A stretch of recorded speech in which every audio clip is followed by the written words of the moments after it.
What's up YouTube, it's your boy Nash here. Welcome back to the channel. Now before we get started with this week's episode of Yu-Gi-Oh's Biggest Issue, the road to 200 subs has now officially come to a close, and we are now on the road to 500 subs. Who knows, maybe we might get to 500 subs by the end of the year. Excuse me. Only time will tell, but as I have said in previous videos, if this channel does get to 500 subs, I will open up this Korean LOB booster box in its entirety on the channel that I got from my partners over at Collector Store. So be sure to check them out. Link and address will be in the description below.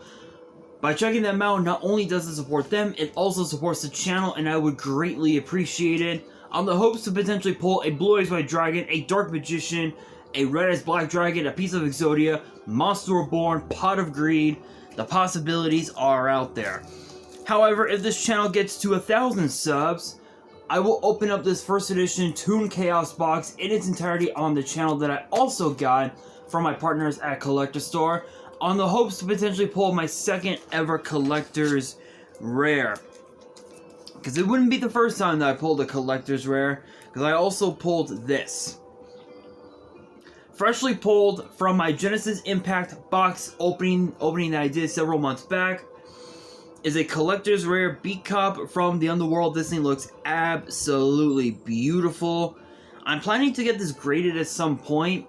Just don't really know when exactly I'm going to get it graded, but I will be getting it graded. But with that being said, guys, if you guys want to see those boxes get opened, maybe you guys want more episodes of WWE's Biggest Issue, maybe you guys want more episodes of Yu-Gi-Oh's Biggest Issue,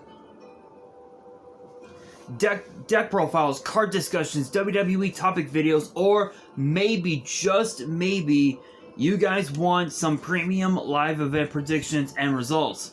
Well, if you guys want all of that and more, my channel is the place to be. So if you guys are new to the channel, and I know that a lot of you guys are, make sure you guys subscribe to the channel, turn on the notification bell, and follow me on all of my social media. My ads will be in the description below, as will the info to my fan mail. It will also be in the description as well. Excuse me. And I want you guys to post in the comments below answering the question of the day, which ties into this week's episode of Yu-Gi-Oh's Biggest Issue, which is this. What cards do you believe will be in Hidden Arsenal Chapter 2? Let me know down in the comments below, because for this week's episode, I'm going to be talking about Hidden Arsenal Chapter 2, when we can expect to see the set get released, and what cards we could potentially see in the set. Now, we know, obviously, Hidden Arsenal Chapter 1 was a bit of a, I wouldn't say it was a lackluster set, but it was a rather interesting set, for the lack of a better term. It was interesting. I mean, yeah. Yeah. Sure. You did get really good reprints, of like, excuse me, of cards that desperately needed, that desperately needed reprints. Cards like,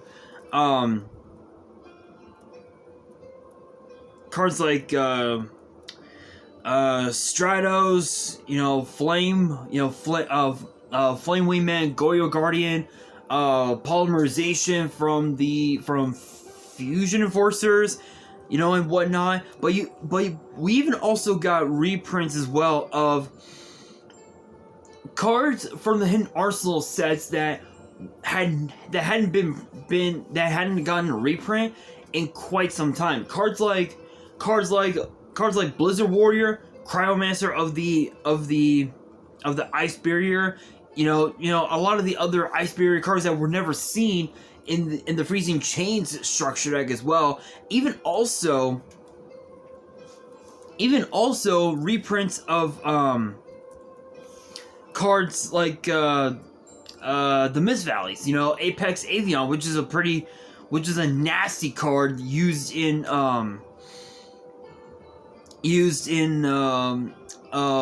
Fluunderees, actually, funny enough.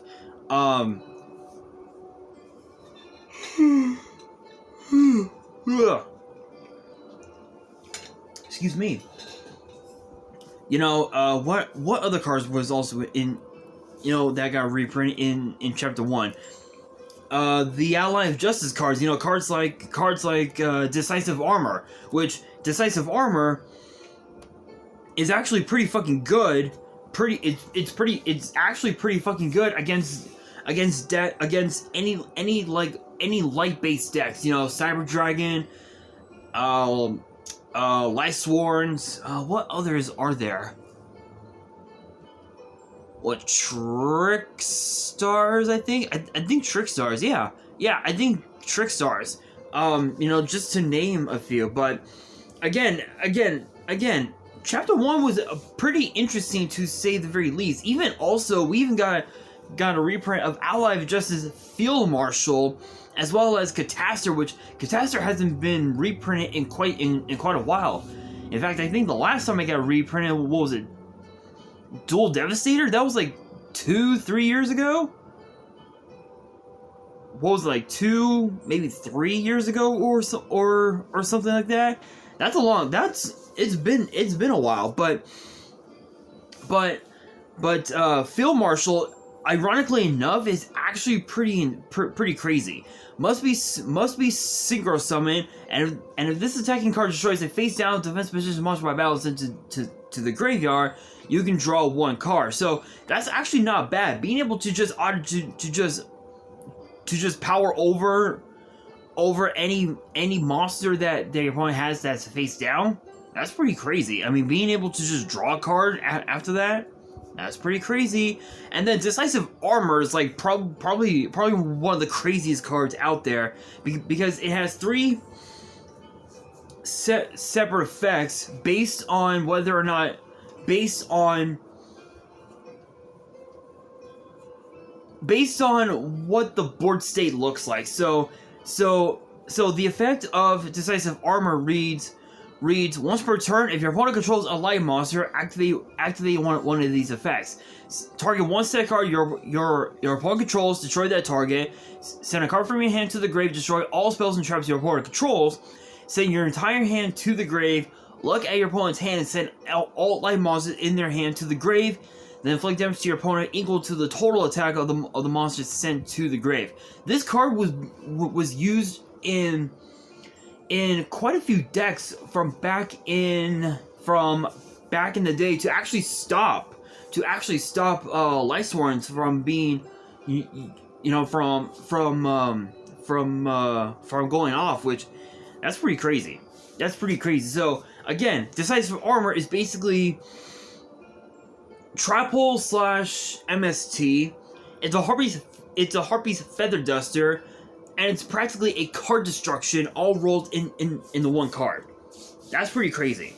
Even also, the Notorious got reprinted in this set, as well as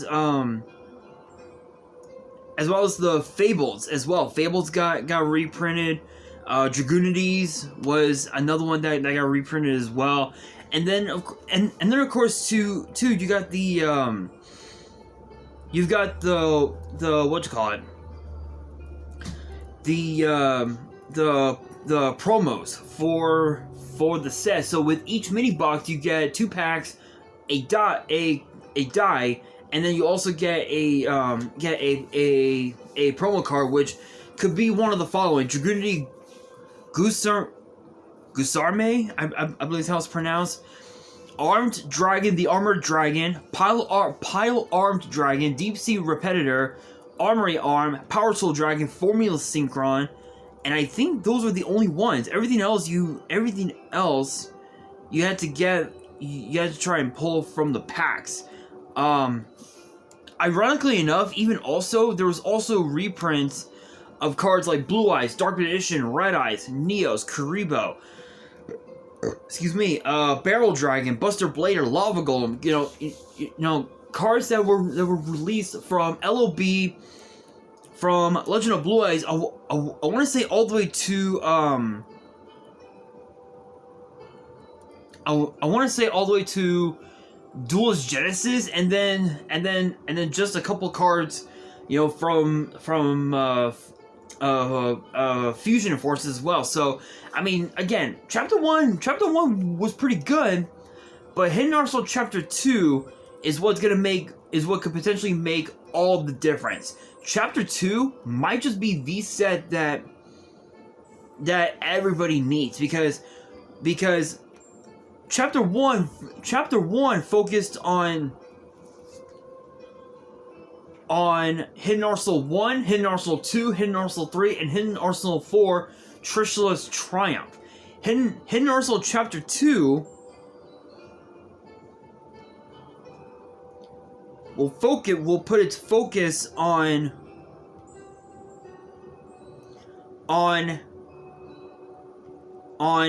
Hidden Arsenal 5, Steel Swarm Invasion, Hidden Arsenal 6, Omega Exceeds, and then Hidden Arsenal 7, Night of Stars, which were probably three of the more better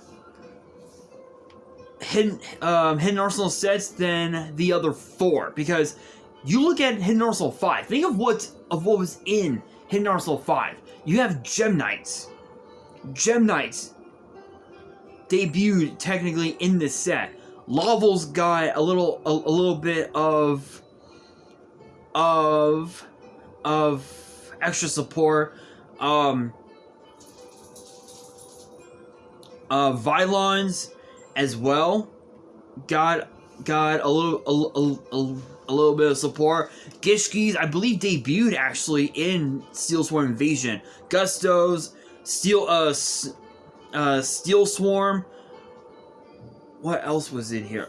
Just a array of like incredible, but really like powerful cards from back in the day. In fact, I think Epsilon and Lavalval Dragon were like two of the main chase cards of the set, which is pretty crazy. It even also debuted Gemini Garnet, which again, for most decks, it could be a bit of a brick sometimes, but it is what it is. But I will say this, as I'm trying to get back under control. All right, here we are. But again, Garnet can be a pretty powerful card. You look at also Hidden Arsenal 6, Omega Exceeds. Gem Knights got even more support. Laval's got even more support. Vylon's got more support. Gishkis, Steel Swarm. Gusto's got even more support. They literally got more support than almost any other archetype in the fucking game, and that's pretty crazy. This set even also debuted as well cards like Evagishki Marrow Guys, which is a pretty nasty card, which actually lets you shuffle one of your opponent's destroyed monsters back into their deck, which, again, that's pretty good, but at the same time, it does have its drawback, if you will. Vylon's a Sigma is a pretty nasty card. It basically has the effects of Thousand Eyes Restrict, which is pretty crazy. Daigusto Phoenix was also in here as well. Probably one of the more insane cards of the set. And then you look at as well Night of Stars, Hidden Arsenal 7 Night of Stars. It was a very insane set. Think about that. Night of Stars was one of the most insane sets throughout the entire Hidden Arsenal series. Think of what was in here. You got more support for Gem Knights, more support for Lavals, more support for Gishki, for Gusto. You even also have one of the debuts of the Constellars. debuted in this set. Evil Swarms debuted in this set, which obviously led to led to Dragon Rulers, which again, as we all know, Evil Swarm was like the archetype to stop Dragon Rulers in their tracks, which is pretty crazy. This even also debuted some pretty powerful cards that either got banned automatically or they got limited over time. Cards like Lovable Chain, which basically can act as either a Foolish Burial, or you can stack your deck right off the bat, which is pretty nuts. Dagosto Emerald as well. Castellar Pleiades is another pretty good one. Evil Swarm Bahamut as well. Molten Conduction Field, which is a pretty crazy card, which is basically a double double Foolish Burial, which is pretty crazy. And then even also some really weird cards as well. You've got cards like DD Esper Star Sparrow, Beast Warrior Puma, Phoenix Beast Garuda, Iron Hammer the Giant, DD Jet Iron, which we all know who played those in the fucking anime. I think Nelson was his name, or I think the Sparrow was his name. I think, yeah.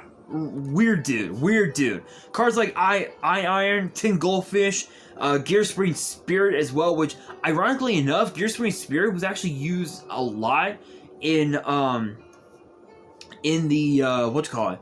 the gimmick puppets, as in the gimmick puppets, because it was a dark machine, which made it even more funnier. Gem Knights got more support. Gishkis, Constellar, literally Evil again, Evil Swarm as well. Gishkis I mentioned, Gem Knights I mentioned. This even also debuted Constellar Ptolemy M7, which is a pretty nasty card. Ophion was also in this set as well. So you had some pretty crazy cards in this set, but this was actually one of the shortest. One of the shortest sets of the whole set of the whole Hidden Arsenal line of 70 cards. So there wasn't a whole lot to work with, but there were some pretty powerful cards in this set. So obviously cards from Steel Swarm Invasion, Omega Exceeds, and Nine of Stars could all potentially be in Hidden Arsenal Chapter 2, but it also depends on the promos. What promos could we expect to see in the set? At this point, there's really no way to tell what cards could be in there. I'm assuming we might see cards from like Duelist Genesis, maybe, like maybe a junk warrior or something like that, which would be a bit of a funny card to be used as a promo. But then again, it is getting a reprint in Maze of Millennia as a quarter century secret rare alternate art. So I don't think Junk Warrior would be in that set. Maybe cards like maybe some other like 4-star monsters, or maybe even also maybe some OCG jump promos that we hadn't seen in quite some time. Maybe we might see that. Maybe as a thought, we could even also see the brand new Dragon Ruler Xyz monster, which I had already talked about on the channel, which if you guys haven't done so, check it out. It was a pretty crazy video. Pretty insane. That card is nasty. It is nasty. It's basically a Dragon Ruler on steroids. So as far as like when we can expect the set to be released, given the fact that Chapter 1 was released last year, I'm assuming that we're probably not going to be seeing it for at least another year, maybe another year or two. So at this point, it's kind of hard to say, but I will say this: no matter when we get Hidden Arsenal Chapter 2, I will say this to close out this video. I will say this: no matter when we get Hidden Arsenal Chapter 2, it's gonna be 10 times better than Chapter 1. That's all I got to say. But I am still missing one more dice from Hidden Arsenal Chapter 1, so I'm gonna try and find more mini boxes, maybe do some more openings on it, or just like open them off camera or something and see what I can get. But we'll see. But with that being said, that will do it for this week's episode of Yu-Gi-Oh's Biggest Issue. Hopefully you guys enjoyed. If you did, make sure you guys smash that thumbs up button.